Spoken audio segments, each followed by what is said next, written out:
Hey, what's going on? Litecoin Pat here. All right, wow, it's getting bad out there. I think Bitcoin just touched, I don't know, 46K, high 46,000. Litecoin's at something like 150. Hope you didn't leverage yourself like I did. Oops. It's okay. I might lose 0.03 Bitcoin. Shit happens. Haven't lost it yet. I'm at like a 63% loan to value. If it goes to 80%, my ass gets liquidated. So I've got to I should run those numbers. Bitcoin to 30. I'm thinking my ass might get liquidated more, and I won't lose it all. My ass will get liquidated more if Bitcoin touches 35,000, and I could just keep on increasing it. So I could play. That might be risky if it keeps on going down. I could, because I have some Bitcoin in reserve. Point of me saying is don't play with leverage. Just don't do it. I could keep on adding to the position. That way Bitcoin would have to go down to like 10,000 for me to get liquidated. I don't know if I want to play that game. We'll see. But there's always games. If you're not good at math, please don't use leverage. You got to be really good at math. All right. Anyways, so right now I want to talk about the Fed. I don't usually talk about the Fed. They're kind of a one-trick pony. They do things, and back in the day we had that Volcker guy. He rose interest rates, and then ever since him, it's been, I think, pretty much a steady decline of interest rates. Well, about 2009 to 2015, we got to 0%, and we're still near 0%, and we never did try negative. I think some effective terms or some, I don't know how they decided on real terms, things might be negative, like the Treasury and things like that. But I want to talk about something more, I guess, conceptual. So the Fed has come to a fork in the road, and they've been at the fork in the road for a while, but they've really come into the fork of the road now with inflation officially reaching some big numbers. I think 6.8% is the official number. We all know it's higher than that. We all know it's more than that. So they've come into a fork in the road where they're going to have to make a decision. Now, and I want to talk about long-term Bitcoin price. In a deflationary environment, Bitcoin's price is going to get hurt.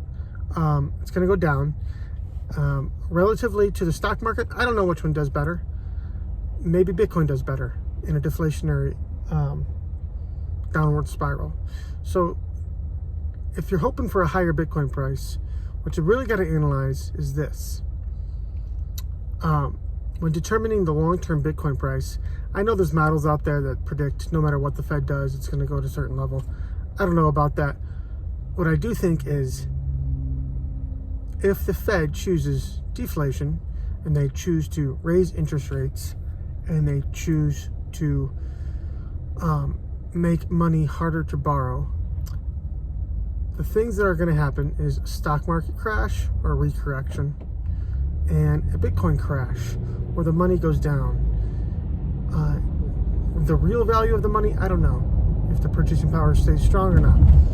Anyways, if the Fed chooses deflation, then the Bitcoin price could certainly collapse and not do well. If the Fed chooses inflation, it's going to be the same story. We're going to have the volatility, but long-term Bitcoin is going to go up. So you really need to analyze for yourself, what is the Fed going to do?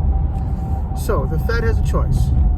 Interest rates, raising interest rates, or keeping them low and injecting new money. I can't tell you for 100% certainty, and I don't have a crystal ball, but my money, literally, my cognition, my ideas are that the Fed is going to choose inflation. Why? They can lie about it, they can explain it away, they can have other excuses like COVID, Omicron, supply chain. They have a lot more excuses to say why inflation isn't that bad or that we didn't see it coming than they can deflation. If they choose deflation, wreck the stock market. If they choose deflation, burn all these rich people's money. All the rich people's money is going to go less and less and less. All the businesses that are zombie businesses can't borrow any more money. They're going to collapse. If the Fed chooses deflation, raising interest rates, a lot of things are going to collapse. And a lot of people's fingers are going to be pointed at them. Let me tell you something about government officials, especially federal government officials. They don't want the fingers pointed at them. They don't want that. They don't want to be blamed. They don't want to be the scapegoat. They only want to be the hero, the savior. Believe me, they want this problem to go away. But the problem with the Fed is they're going to have to choose a problem. Which problem do they want? Do they want deflation? Which could happen. That could happen if they choose to. Everything's pretty much going to collapse in terms of price, and everything's going to get lower. All these prices are going to go lower. The good days in the stock market, done. All these good days with asset prices, done. Real estate, destroyed, demolished. All these things are going to happen on a negative side. And the Fed and the politicians and the blah, blah, blah are going to get the blame. And that's easy to see. It's day-to-day and B happened. Or they could choose the alternative. They could choose inflation. They owe, $2 trillion of debt, or whatever number. And if they print the money, they get to pay that money back. And if they print the money, then the good times are going to continue. And the only bad thing from printing money is inflation. There's not going to be a dollar menu anymore. New cars are going to cost $40,000, $50,000, not $30,000. Now, if they choose that way, yeah, there'll be people like me and you and others pointing the fingers at them, but not the general public, because the general public does not understand inflation and how it works. The general public think assets going up, thinking prices going up, thinking wages going up is good. It's always good. The general public does not really think about purchasing power. So the Fed is going to choose, in my opinion, they're going to choose inflation because they're banking on the fact that more people aren't going to understand purchasing power than people that do. Now, when they choose inflation, like I think they will, your purchasing power for your income, your purchasing power for your dollar is going to go down. But the assets are going to continue to go up. The stock market's going to continue to go up. The crypto market is going to go up. Hell, even gold might go up for once in a while. Bonds are like maybe an inverse of that, so those are going to stay relatively low if they inject more money, keep interest rates low. So you really have to come to the conclusion of God damn the sun, what do you think is going to happen? Are they going to choose deflation and get the pointiest finger at them, or are they going to choose inflation and the fingers are going to be pointed here or there and everywhere, not directly at them? As a government official, do you think they want to get blamed? Do you think they want to have to be totally questioned? And they're all in it together. So if they choose inflation, they can all gather and kind of explain it away and say how it's not their fault. And another thing is, choosing deflation would hurt the rich more. Choosing deflation would hurt the rich and higher middle class a lot. They would lose a lot of their assets. They'd lose a lot of this money in the stock market. They'd lose a lot of their money in businesses. They'd lose a lot of money in crypto. They'd lose a lot of money. Now, if they choose inflation, who loses out in that scenario? And don't listen to Paul Krugman. He doesn't know what he's talking about. He has a high vocabulary and very low understanding. The guy's a yahoo. The guy's been more wrong about things than anyone I've ever seen, yet he gets the platform to talk about his stupid ideas. Now, if they choose inflation, who gets hurt? The poor do. The people on fixed income, the people that don't have a lot of assets, the people that make minimum wage. if they choose inflation, those are the people that are going to hurt. And let's think here. Recently, in America, in the past 50 years, who have they chosen to hurt more? Have they chosen to hurt the rich, or have they chosen... I have nothing against the rich at all. I think you should be able to keep your money. I'm not into that. I actually think rich people have earned their money, and I'm trying to do the same thing. So this isn't a hate the rich, love the poor, hate the rich situation. This is simply, I'm explaining from a top-down model what's going on. Who do you think the people in power are going to choose to bail out?